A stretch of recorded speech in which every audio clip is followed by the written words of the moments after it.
Good afternoon, everyone. Can I just check that you can all hear me okay? If you can just type in the little chat box to let me know, that'd be really cool.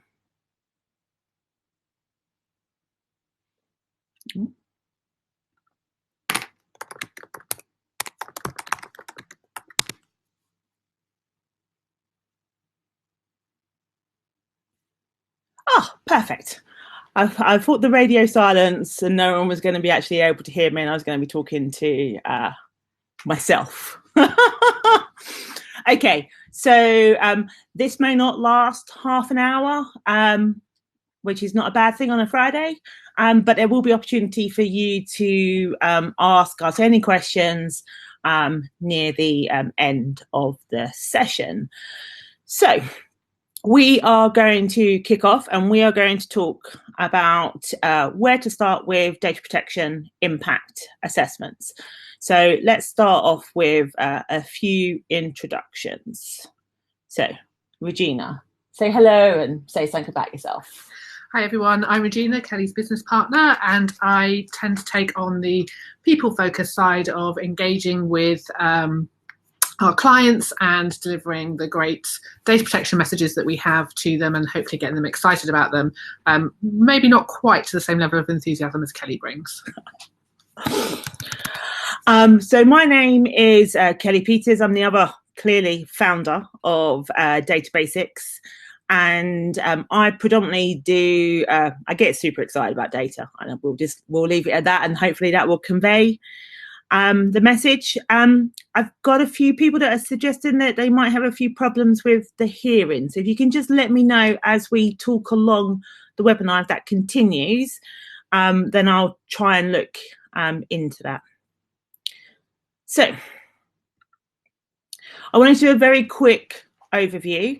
The webinar is being recorded and it will be made available on our website next week. So hopefully sound will be okay through the webinar. As a quick overview, hopefully everyone on the webinar knows that the regulation came into effect on the 25th of May last year. That's just over 12 months ago. And with that came specific requirements, which we're going to talk about today in the form of the data protection impact assessment. But I just wanted to remind everybody that the regulation applies to anybody that's established in the European Union.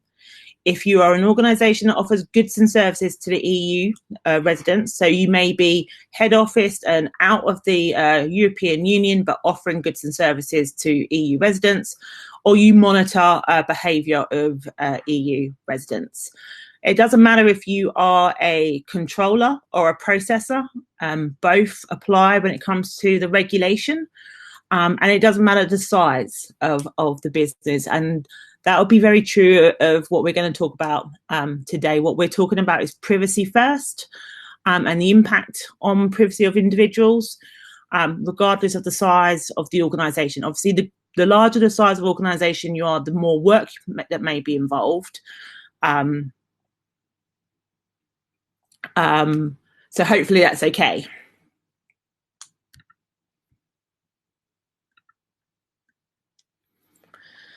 Can I just check that can still everyone hear me okay, or is everyone just still hearing rustling? I'm a little concerned that one or two are saying they can't hear me too well. Okay. So what I want to start off with, hopefully you're all here to talk about data protection impact assessments. So what I wanted to talk about first, in the first instance, have you ever heard of one, or was it the first time that when I started promoting the event that you're like, ooh, that might be something that we are interested in or that we may need to consider doing? So the reason we've put this as a question is because the regulation requires companies to have appropriate technical and organisational measures in place to make sure that you are really protecting individuals' personal data and special categories of information. Now, if you are processing or looking to process high special categories of data or high risk information, whether it be with a new system or a new process of collecting information, then we need to be thinking about the legal requirements that you have to adhere to under the regulation. Now, a DPIA is mandatory if you are processing high risk information, and we're going to go into that in a little bit more detail as we go along in the webinar. So in some instances, it will be a mandatory requirement for you to complete this. In other instances, for before the 25th of May, you may wish to conduct one if you are a little uncertain about whether or not you have all the appropriate controls in place to mitigate against potential risks of your existing systems.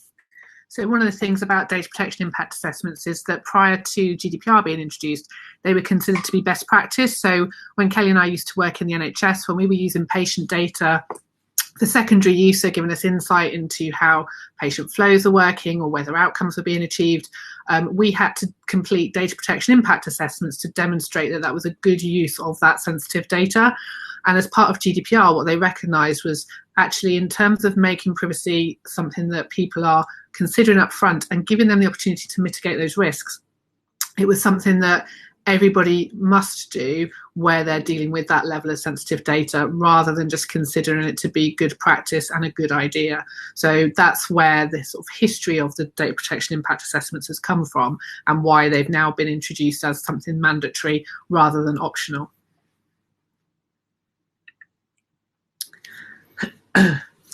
So what exactly is a DPIA? In many ways, it is a risk assessment, which is why I've got the rather funky picture of someone jumping off of a cliff edge and parasailing off of it. So you do have to understand the risks before you decide you're going to jump off the cliff. And the same kind of applies, not to the same life and death kind of extreme, but the same kind of implications you have to consider when you are looking at investing in a new IT system or introducing a new process. So what a DPIA is meant to do at its fundamental is help you identify and minimize the data protection risks. So it is a risk assessment tool, and it's about making sure that where you are involving personal data or special categories of data, so race information, anything about health, biometric data, or we're thinking about, for example, profiling or religious beliefs, for example, you do have a requirement to complete this assessment. So the same also applies if, as a company, you are considering outsourcing any of these activities.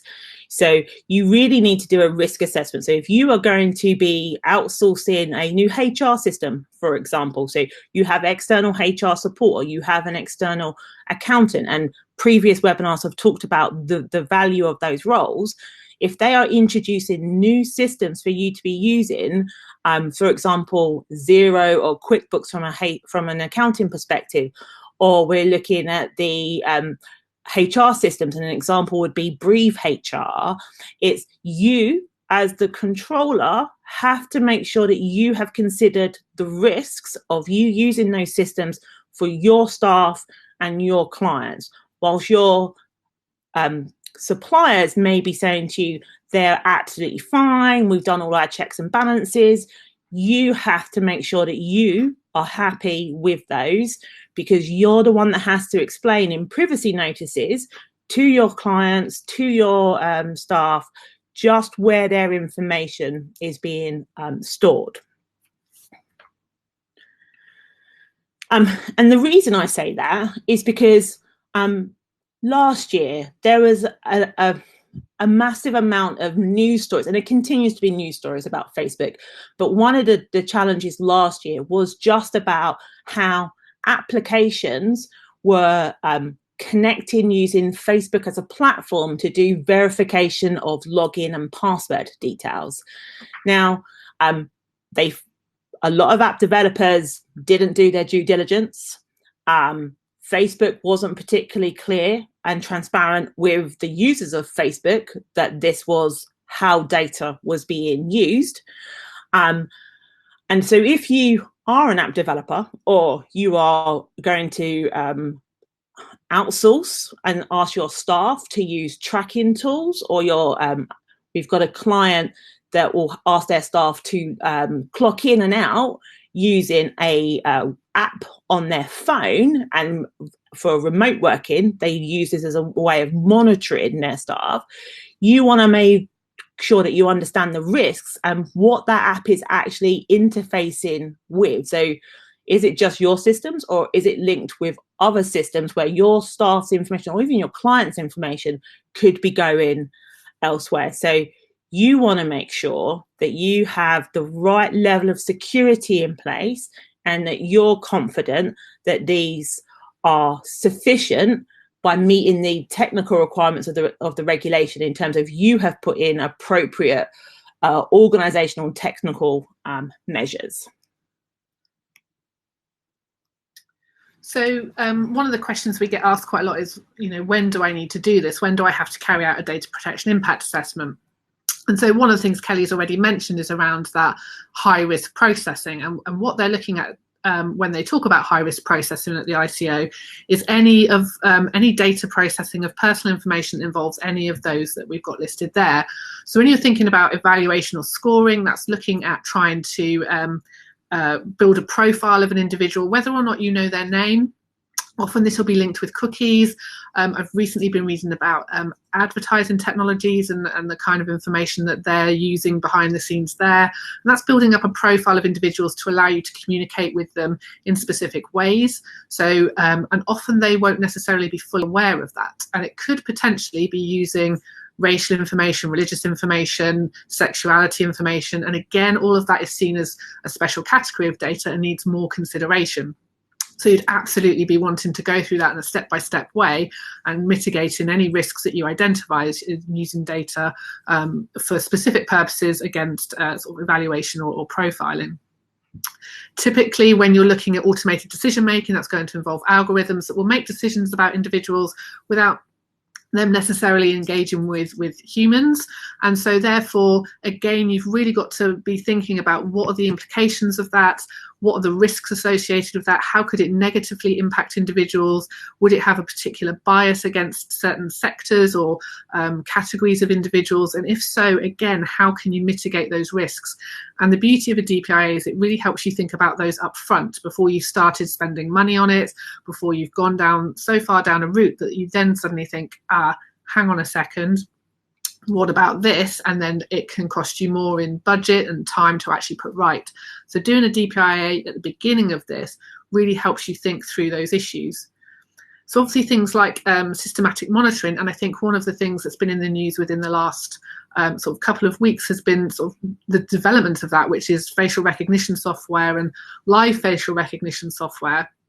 And again, there's the good reasons to do things around crime prevention, identifying criminals if they've already committed a crime and you can recognize them, but at the same time you are processing a lot of people's data. They have no choice in that matter.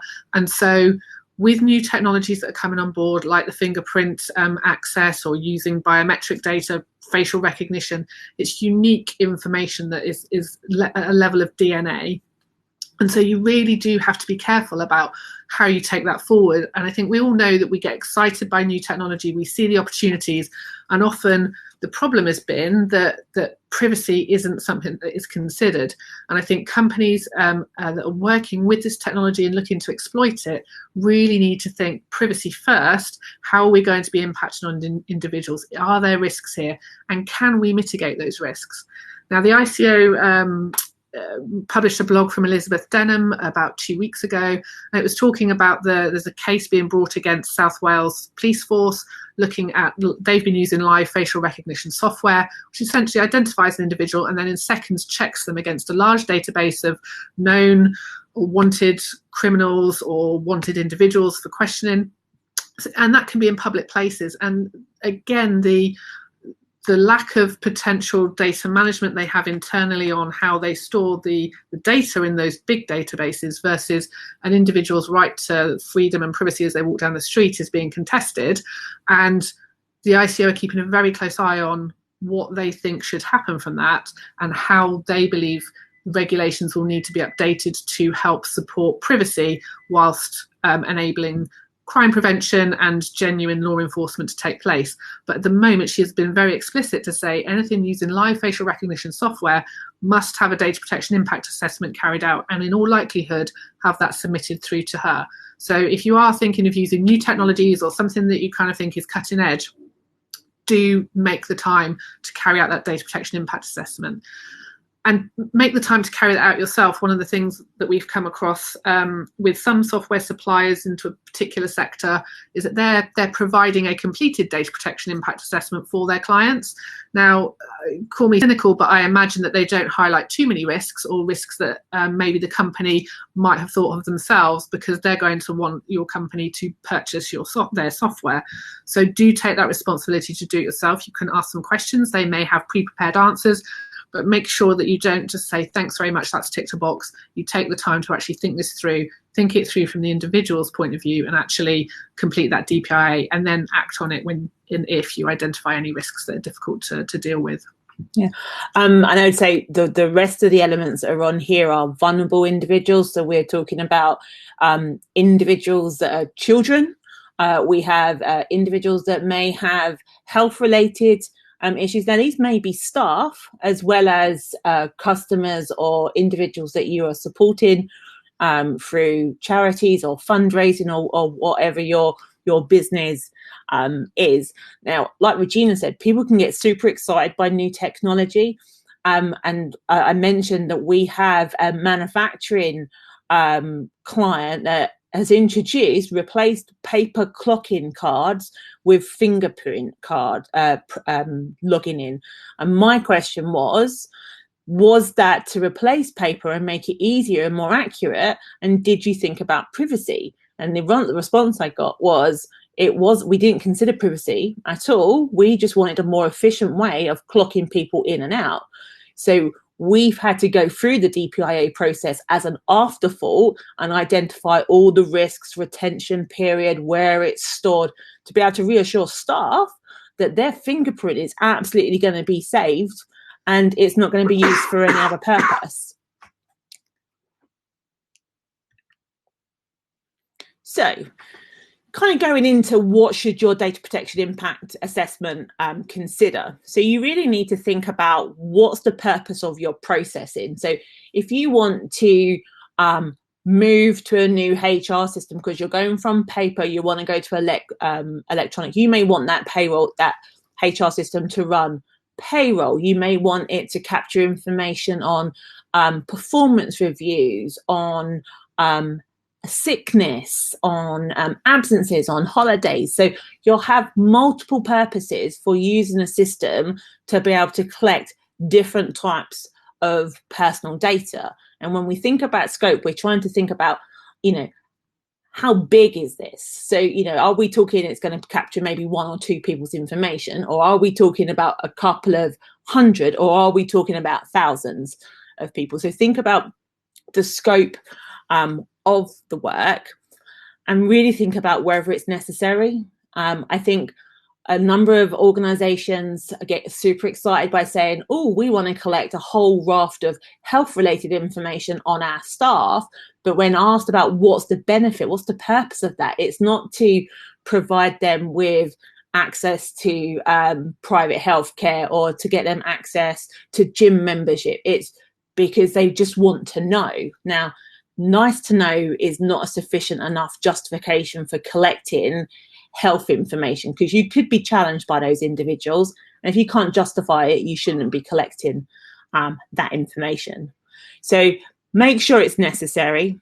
Make sure it is proportionate for what you want to do, that you're not being excessive in the collection of it, and that whatever you do, you are absolutely compliant with a legal requirement or your contractual obligations to your client, to your staff. Because if you're not, then essentially your DPIA is telling you no, and you must listen to that.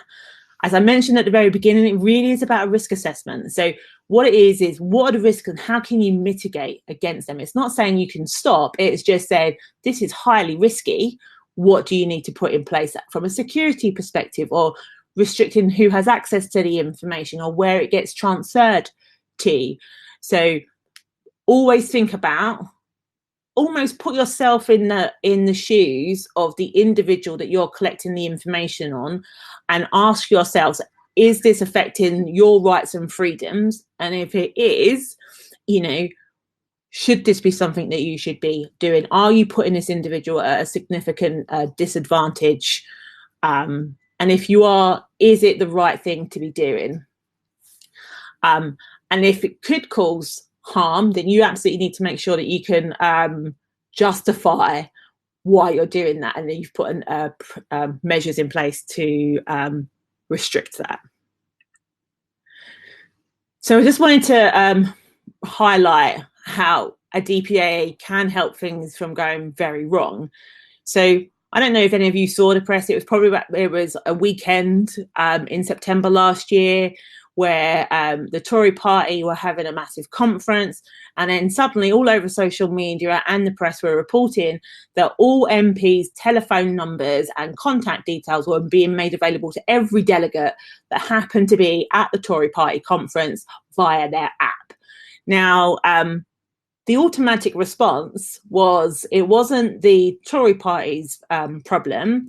It was a fault of the app and of the event host, because they hadn't put sufficient measures in place to prevent this from happening.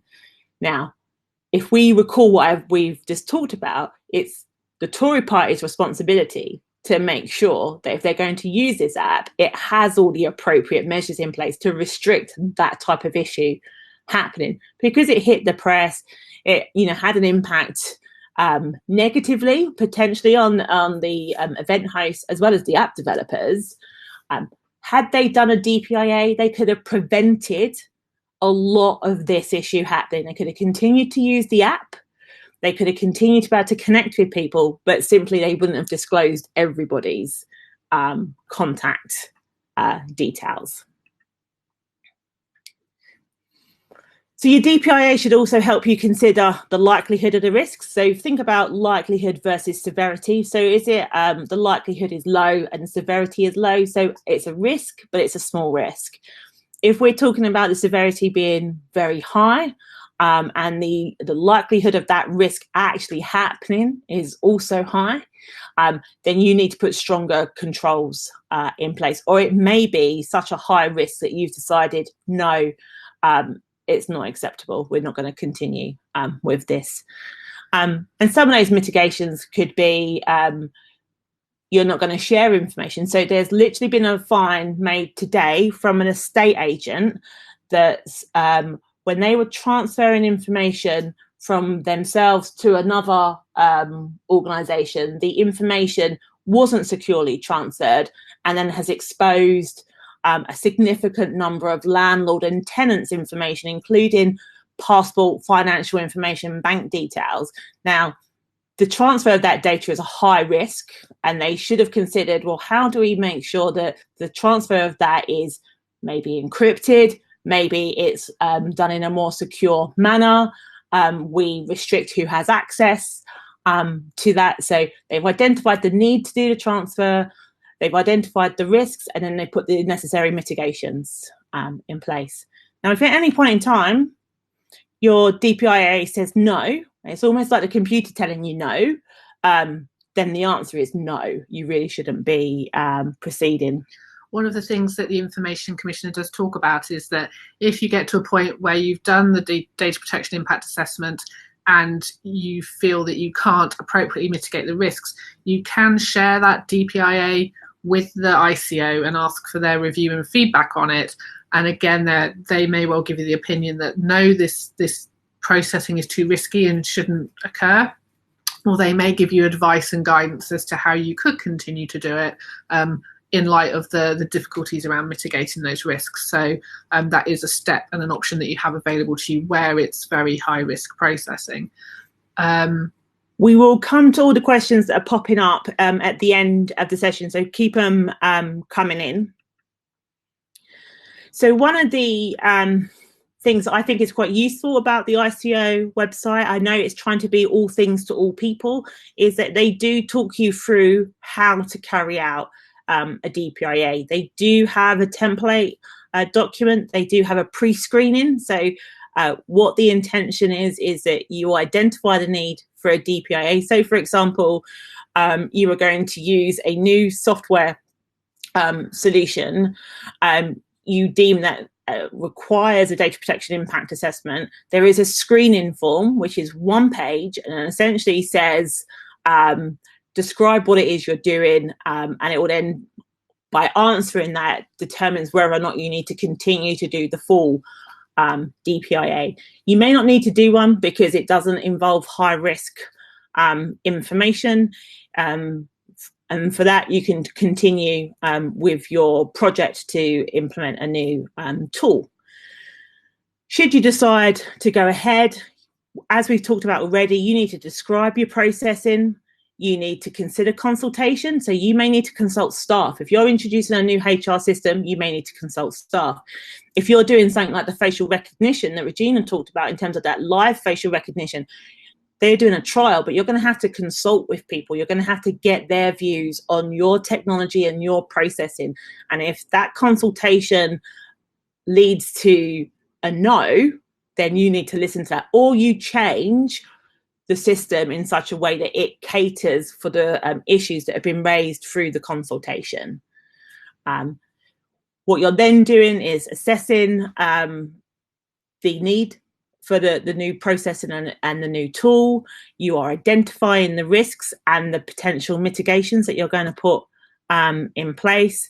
You will need to sign it off. We always suggest that, I mean, if this is you in the business, then you're going to have to do it all.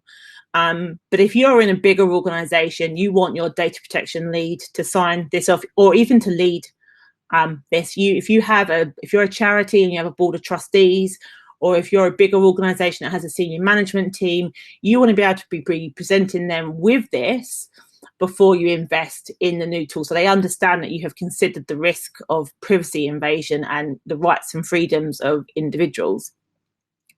And then hopefully what you're going to do is that you've done a good DPIA, you've introduced all of those contingencies and mitigations into your implementation plan, and you go forward with it because you know what the risks are, you're confident you put the mitigation in place, and you constantly review that, because as with data protection, a DPIA isn't a simple tick box exercise. Oh, I've done that, it said yes, let's continue. Because at any point in time, one of the risks that you've identified could happen, which is then a test of whether or not the controls you have in place do actually work.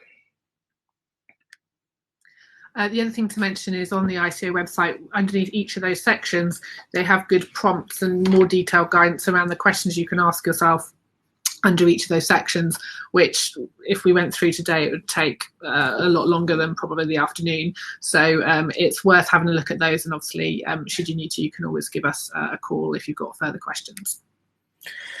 So what I just want you all to remember is that, proper planning and preparation. It's think privacy first. Make sure you have a plan in the form of your data protection impact assessment. Make sure it's properly completed, so that you can demonstrate that you are being accountable, that if you are going to use external software systems, that you can demonstrate that you have considered all of the factors about using that tool and that it's acceptable for you to use. You understand the risks. And as a controller, as I've mentioned, and Regina has indicated, you are responsible for the decision that you make to invest in a new data collection tool or a entirely new method of collecting data. So you need to be able to stand by that decision and justify what you're doing and how you're doing that to any of the individuals that may put in a complaint or raise a concern about just why are you using that system. Why are you collecting this information on them? And as the little parting shot says, had the Tory party done this, it may not have been the fiasco that it was and hit the press. So remember, proper planning and preparation. That's quite a lot of P's to say in one go, but yeah, 3 P's. So there are some questions already If you have any specific questions, please put them through on the text box, and Regina and I will work through these. So what we've got is a question that says an individual's using Eventbrite, for example, and haven't done a data protection impact assessment, and the assumption is that one should be done now. So I think with Eventbrite, it is a tool that allows you to obviously get event invitations out.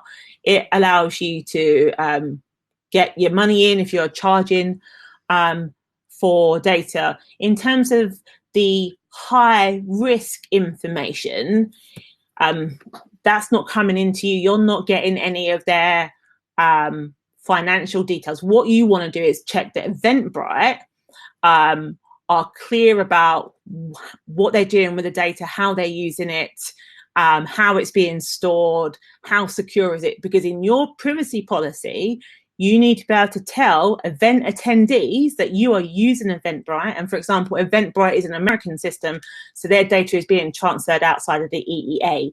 So whilst it may not need a data protection impact assessment, it does require you to be transparent with the individual that this is the system that you've chosen, and by them using that system, they are accepting that their data is going outside of the European Union.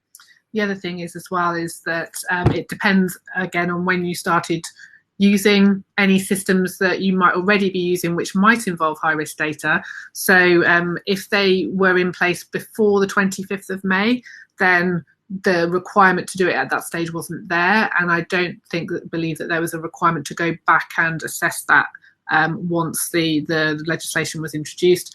However, anything that has been introduced that involves high risk data after the 25th of May, I'd say if you haven't done one, then that would be a good idea to go back and do a retrospective one, because from that point onwards it was mandatory. So where the data isn't high risk, and that's again what you need to consider when you set up events, is the nature of the data that you're asking for as you use those sorts of tools. But you wouldn't then need to go back and do a retrospective one for some of those more simple data collection tools. Yeah, I suppose if you were going to host an event and what you wanted to know was someone's entire health background, you'd have to say, well, why would you want that? And you'd have to do a DPIA. I think you'd fail, because other than finding out what someone's food habits are, there's absolutely no justification for knowing that type of insight. So I agree entirely with Regina. Remember the list that we talked about early on in terms of if you're dealing with vulnerable adults, if you're systematically monitoring people through CCTV or live facial recognition, if it's information about profiling. So if you're going to introduce some kind of employee or client profiling kind of information, and charities got fined for this 2 years ago, where they were profiling high financial individuals in the local area, so they could target them specifically for funds. They got fined because they hadn't considered the invasion of privacy. So it really is, what's the purpose of your processing? That will then lead you to that kind of conversation as to, does this involve high risk information? If it does, then the DPIA kicks in that perspective. And when you do your DPIA, it should be one DPIA per processing or new system. So you can't have one DPIA for the entire organization. It would have to be multiple DPIAs. So for example, the police case that Regina talked about, the Information Commissioner said for every area they intend to roll out live recognition, they have to do a DPIA for each of those areas. So the same would be in your business. If you're looking to do something in accounting, a DPIA would need to be done in that. If you're then looking to do something different in your HR or in your client, each of those would require an assessment if the data was high risk, and each of those would need to be signed off, because you want to be, if you're ever challenged, you want to be able to show that documentation. Any other? Oh. So we've also got a question about Xero for finances. So For accounting packages, I would suggest that you do conduct a DPIA, especially with a lot of these accounting packages are not stored in the UK. So Xero is a New Zealand-based software system that clearly stipulates it stores all of its data in the US. And if you're not comfortable with that, you should not be using the system. So if you have gone with Xero, you need to make sure that you're clear about its purpose. So you're going to use it for payroll, for example, which is putting your staff's potential information, financial details in that could, if that was to be breached, lead to financial harm. And an accounting package was fined 5 years ago, Sage, for a breach. And then, like I said earlier, like similar to the Eventbrite example, you need to be transparent with your staff. Your staff need to be made aware that you've decided to use a tool that is transferring their data outside of the European Union, and that it was the best tool to meet your needs. And I think it's as you're doing the assessment of those sorts of tools, checking through their privacy policies, making sure that you're happy with the controls they've got in place. They are much bigger companies than a lot of the companies that are using them.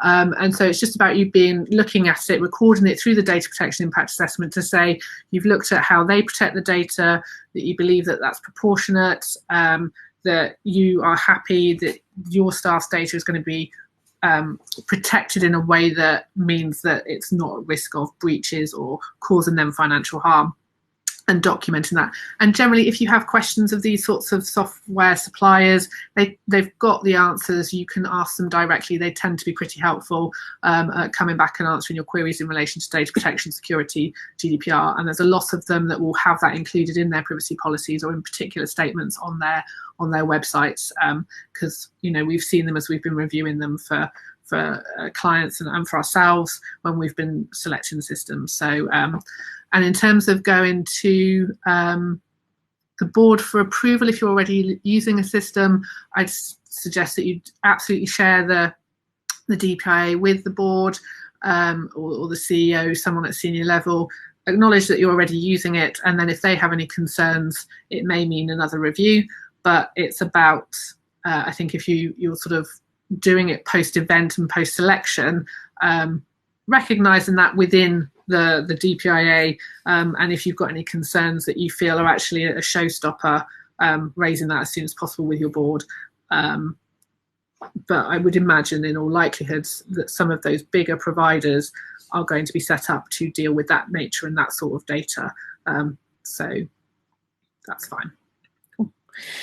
So just a quick 60-second plug about us. If any of this was a little overwhelming or you're uncertain if any of this applies to you still, or you want a little clarification, please feel free to let us know. Please indicate in the text box below if you are happy for us to follow up with you about this particular webinar. You can absolutely say no, and we're not going to hold that against you. We offer data protection support and guidance to organisations of a variety of sizes, predominantly to provide practical advice and guidance like this webinar. And if you feel that you want to reach out to us, do. But like I said, if you would like us to follow up with you specifically following this webinar, if you could just type in yes in the box, then that'd be great. If not, the webinar will be available for you on Tuesday. And I hope that you all enjoy the rest of your Friday, because it's a little wet and rainy here in Oxford. I hope wherever you are, it's nice and sunny. So enjoy your weekend. Thank you very much. And bye-bye for now.